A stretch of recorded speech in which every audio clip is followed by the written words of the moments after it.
Good morning, everyone. Welcome to Sports Shorts Daily. Ronnie Rants alongside Tommy Krysan here with you on this Monday morning edition of Sports Shorts Daily presented by LeBear's Casino. If you are anywhere in South Louisiana, obviously you woke up to a nasty, stormy Monday morning. But the good news is, according to the radar, everything should be out of here by noon today. Tommy Krysan joining us from an undisclosed location presented by the Court Street Cafe in Port Allen. I am presented by the Louisiana Sports Hall of Fame. Go to lasportshall.com for more information on the induction weekend in June. And, of course, we're presented by LeBear's Casino.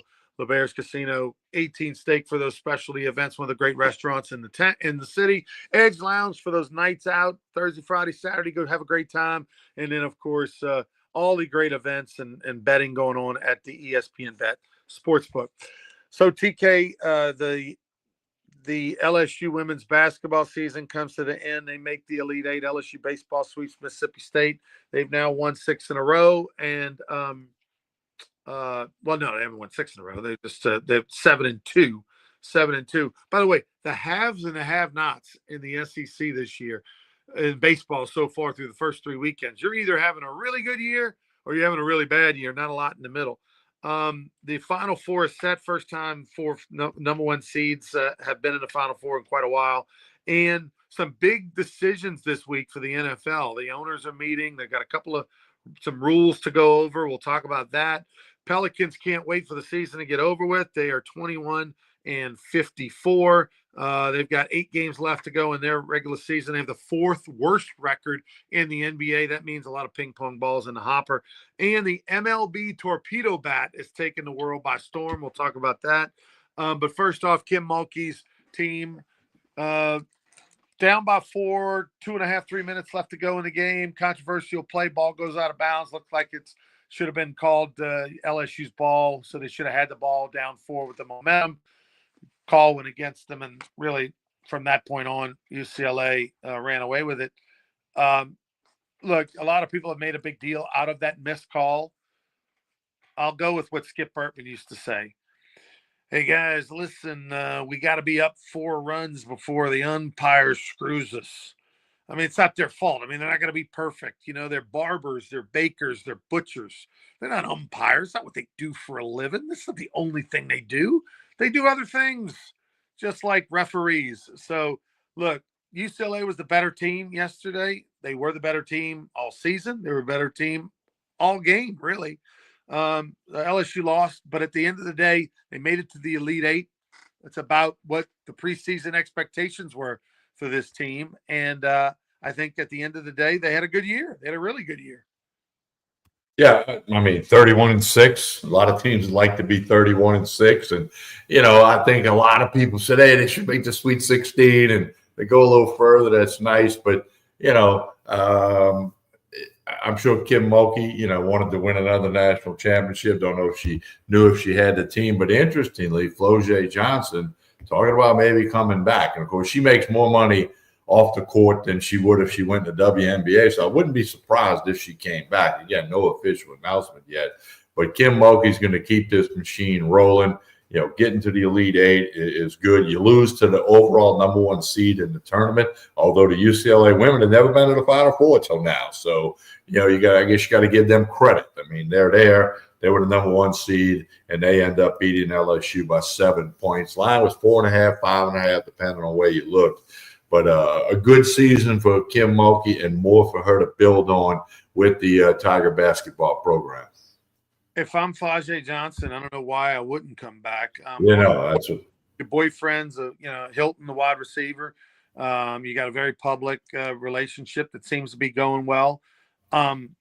College is not college; it's professional sports. It's just that instead of calling it the WNBA, we call it the NCAA. It's the same. It's a league just like the WNBA. You get paid to play. And, oh, by the way, she's going to probably have a bigger contract playing for LSU. Not probably, she will, than she does going to the WNBA. Yeah, we know she's a rapper, she's in music, brands, endorsers, all that stuff. So she's going to make all that money regardless of whether this goes to WNBA or stays in NCAA. So the bottom line is it comes down to that payday, and she's going to make more money in a single season playing for the LSU Tigers next year as their star player, and what they can put together, part of that profits, not profit sharing, but the revenue sharing. She'll make more money. So I think it's an easy slam dunk. She loves it here. She's a superstar. Her family loves it here. Her boyfriend's here. There you go. Just return, and if she does, LSU's going to be a preseason probably top 3 in the country. Yeah, Go ahead. she could be one of the players who kind of shifts the focus to women's college basketball from the WNBA, because again, these WNBA players are having to play in that unrivaled league, and they're having to have off-court stuff to make money. Even the superstars in WNBA. So imagine that second half of the roster in the WNBA. So this could be a boost for the college basketball, kind of like MLB shrinking the minor league, shrinking the draft. One of the unintended consequences was to the benefit of college baseball nationwide. Could be seeing the same thing here. And again, right, it goes back to what we said. It's all about the money. I mean, she can make more money playing at LSU and go to a couple of classes or take a couple of online classes. I'd be shocked if she leaves. USC, UCLA, Texas, South Carolina. That's your Final Four for the women. Women's game. USC not expected to be a national championship team. They lost their star player in the second round of the tournament with a torn ACL. South Carolina's kind of survived and advanced its last 2 games. Of course, we know how good Texas is. They beat LSU a couple times, but so I think it's really anybody's game. The Final Four is really going to be up for grabs in the women. It'll be fun to watch, much like the men. You got the best teams, so that's good stuff. LSU baseball 7-2. Offensively, one of the juggernauts in college baseball. I mean, I think at this point, we can have the conversation about LSU's offense being a top 3 offense in the country when you take into consideration 1 through 9 and everything that they do. And they're going to need that offense, Tommy, because they're still figuring it out on the mound. They've got a couple of rock stars, All-Americans in the back end of their bullpen. Chase Shores is something that's still figuring it out. Guy went 4 innings, gave up 4 earned runs. I don't know how, when you are 6'8" and throw 98, that happens, and he's going to figure it out. Like, Chase Shores is going to play in the major leagues, and he's going to figure it out, but we're still not there yet. And then Ianson is going to have that 1 inning every time out. Can he minimize that 1 inning? But he was fantastic on Saturday through 5 innings, had to battle a couple of innings where he left some people on in crucial situations. But, they've got 5 pitchers, Tommy. They've got 5, and that's counting Shores. The rest are hold your nose. We don't know what's going to happen. Jaden Newt's climbing the charts with a bullet. He went 2 innings, didn't give up any runs in relief on Sunday. Thank God, because they were down to basically William Schmidt, the freshman. And I'm guessing that since they didn't throw him on the weekend, he'll get to start tomorrow night against Louisiana Tech. But it's a little hairy, but that offense is bailing them out right now.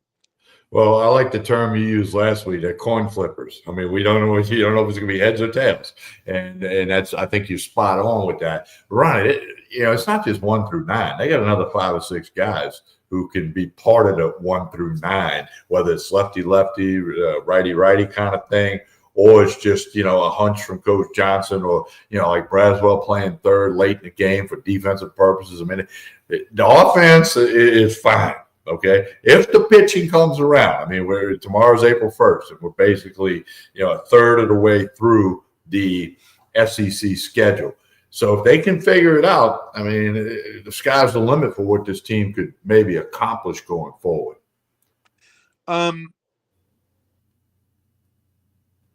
Texas A&M, Alabama. Texas A&M and Florida just continue to be shocking. 1-8, both those 2 teams. Just an amazing story. I mean, it's really the story of the year. You hate to be negative and talk more about the teams that are doing bad, but everybody expected Tennessee to be good. Everybody expected LSU to be good, Arkansas to be good. They didn't expect Texas A&M and in Florida to be this bad or bad at all. And so that's shocking. Pulmonary, his team's not very good. They've lost 7 in a row. You see his press conference? He's going to treat the Wednesday game like Game 7 of the World Series, like they got to have it. Johnny whole staff. I mean, Paul's just trying to be Paul, I guess. But yeah, I don't think when he said, "Yeah, I'm going to go to Columbia, coach," when he was talking to Ray Tanner, I don't know that he maybe realized where the SEC was and where he was on that rank, on that ladder. But I think he did, Tommy. I mean, based on the conversations I had, he knew it was an uphill battle. They don't have any NIL money over there to speak of to be competitive with the rest of the league. I think it was. I mean, but can you turn down 5 years and $1.2 million a year? No. When all you're doing is playing golf 2-3 days a week and you feel healthy and good.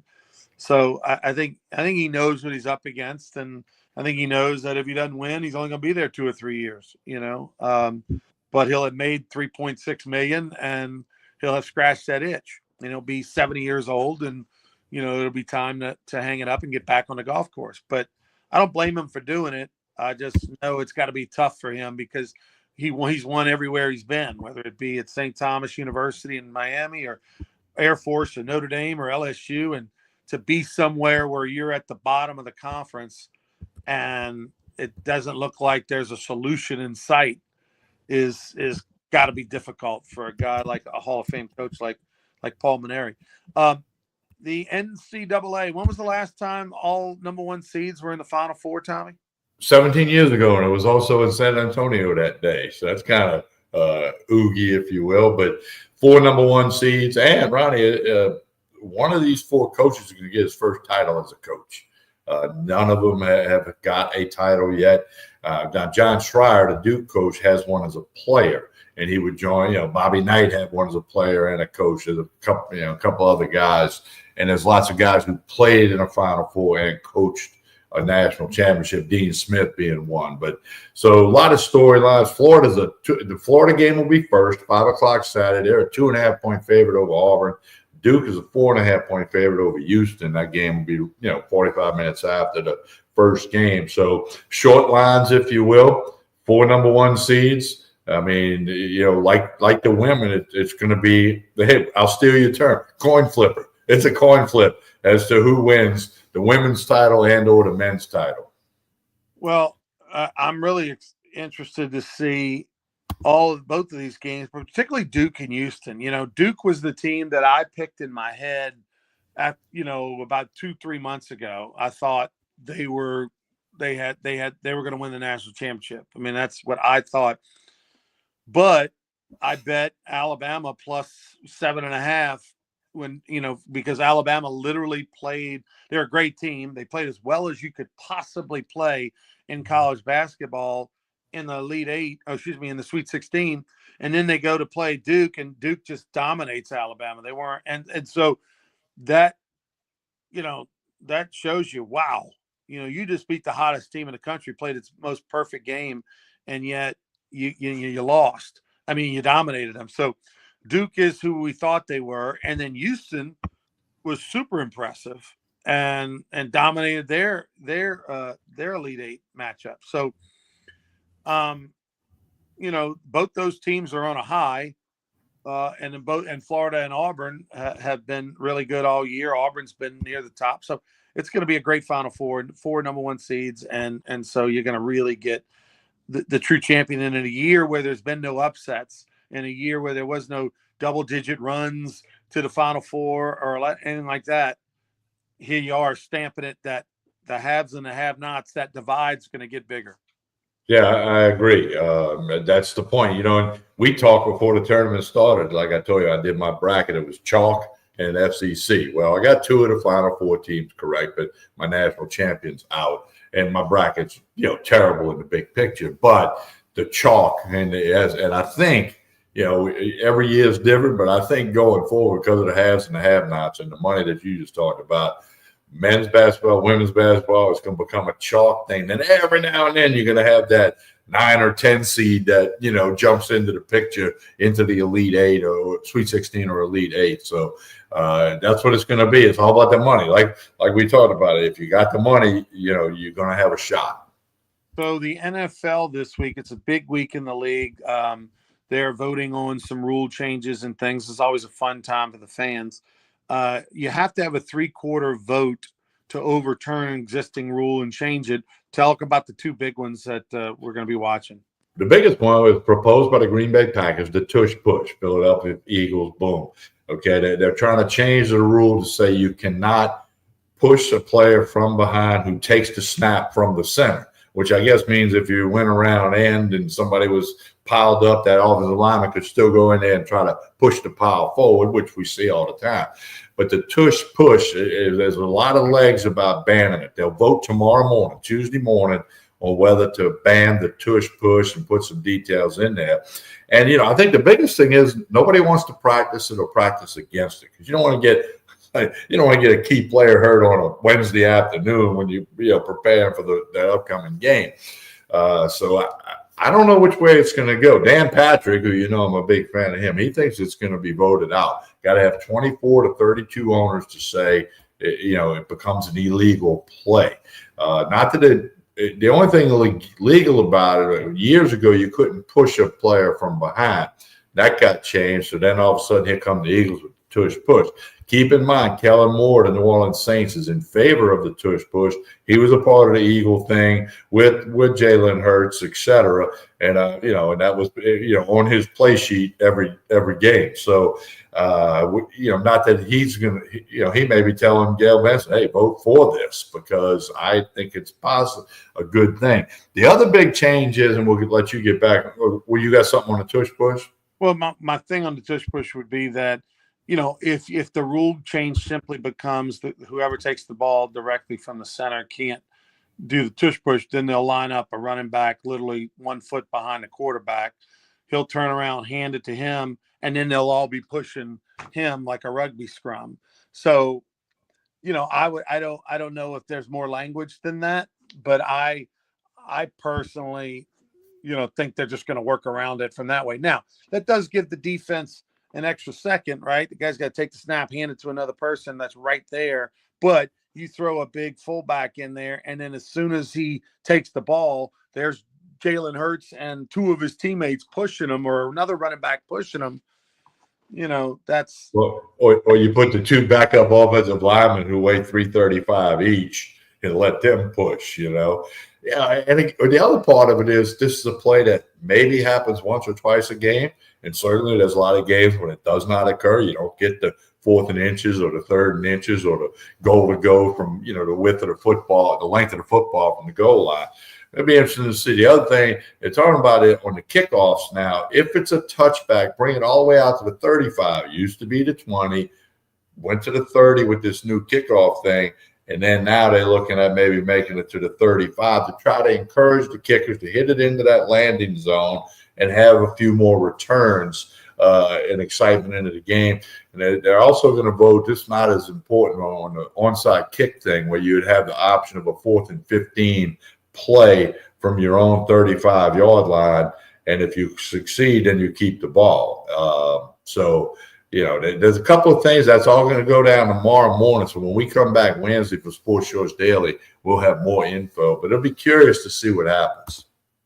Nothing much to report on other than the Pels are playing at the Clippers. The Pels are tonight. The Pels are 21-54. What does that mean? That means 8 games left in the season. They are the 4th worst team in the league, and hopefully ping pong balls will go their way and they can get Cooper, get the player from Duke, right? Lastly, the MLB torpedo bat. The first week of the season's been all about the Yankees offense and this torpedo bat controversy.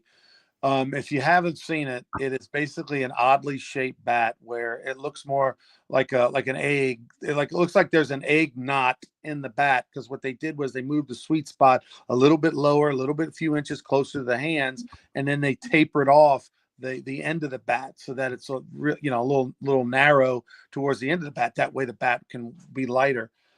This has taken the world by storm and has everybody wondering, what the hell is it? Ronnie, I'm gonna make an analogy for you.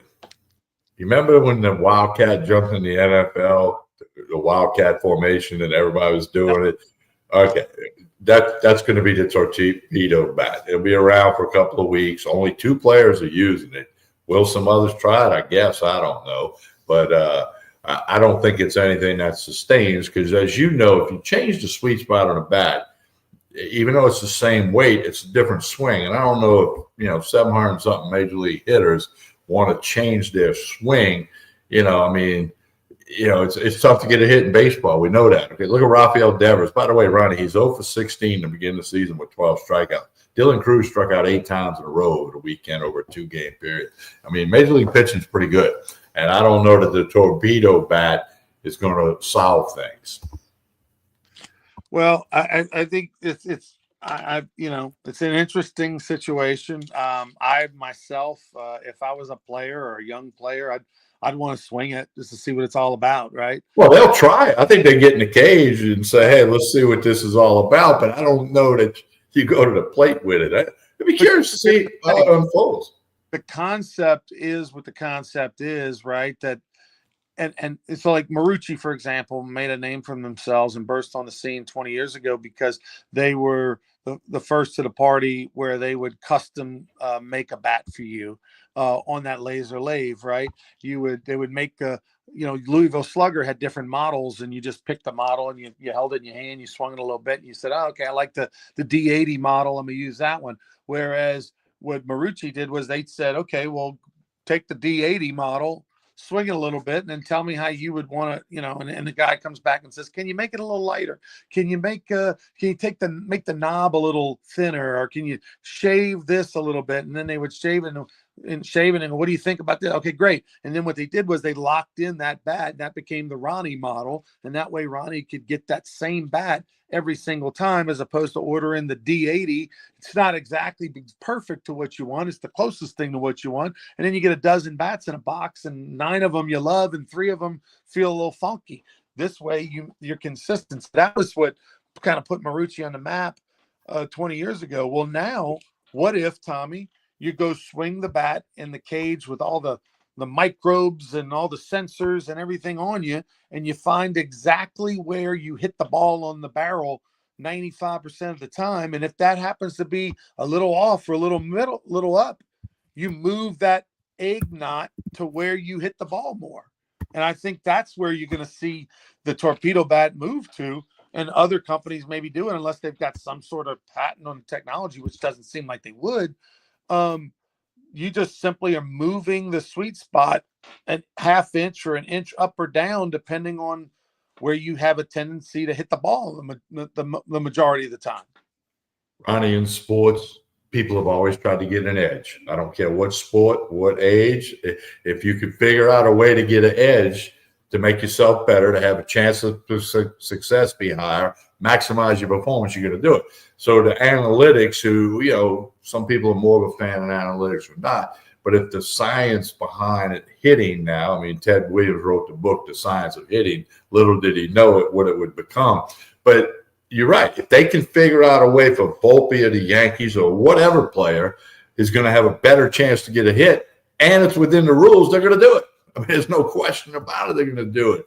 It's just like, with the spider tack, the glue, the green stuff they let the pitchers use because they don't want a 100-mile-an-hour pitch to hit somebody in the face. The hitters want them to have a little bit of control. I mean, there's always been things like that, the rosin in the water, making it sticky, put it on your hand or under your wrist, whatever. I mean, it's always been stuff, I mean, players have tried cork bats. I mean, people are going to try to get an edge.